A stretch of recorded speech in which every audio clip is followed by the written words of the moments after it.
Il était une fois, une institutrice passionnée qui enseignait dans une petite école maternelle. Elle aimait profondément ses élèves et souhaitait leur transmettre des leçons qui allaient au-delà des simples matières scolaires. Un jour, elle remarqua que plusieurs enfants de sa classe se disputaient fréquemment et semblaient garder rancune les uns envers les autres.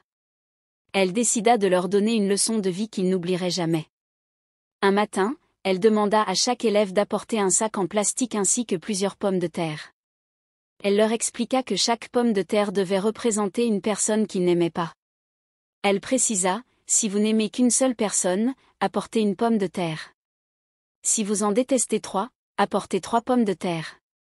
Inscrivez les noms de ces personnes sur les pommes de terre.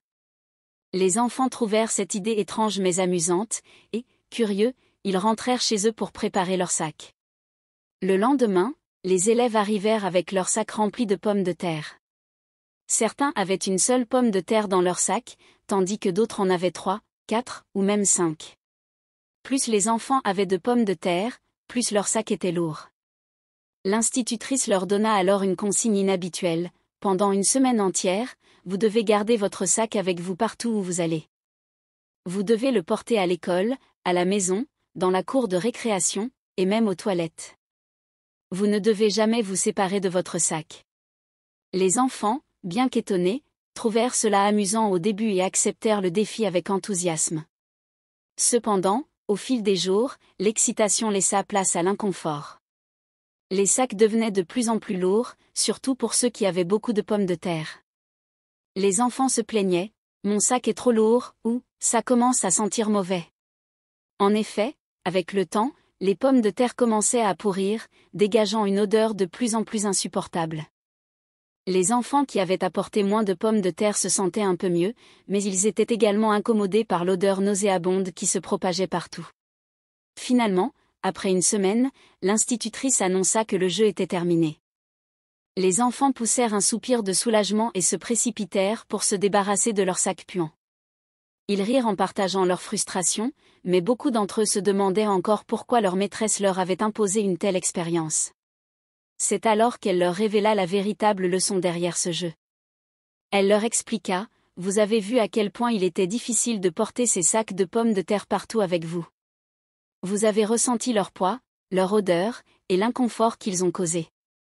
Ces pommes de terre représentent la haine ou le ressentiment que vous portez dans votre cœur contre les autres.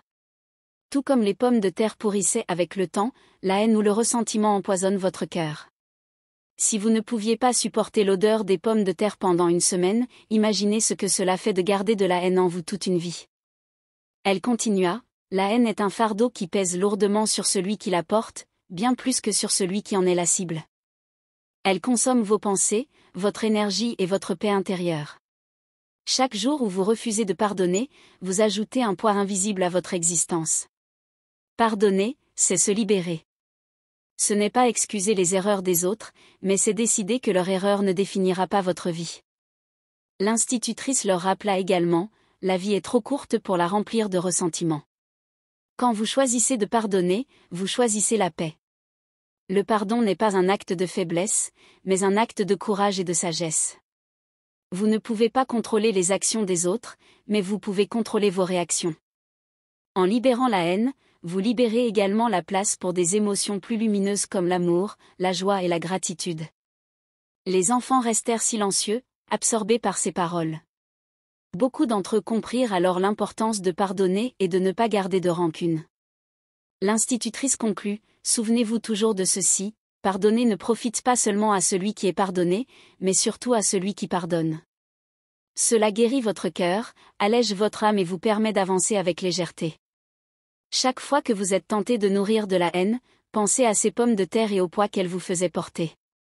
Choisissez la liberté, choisissez le pardon. » Cette leçon resta gravée dans l'esprit des enfants, et beaucoup d'entre eux commencèrent à changer leur attitude envers les autres.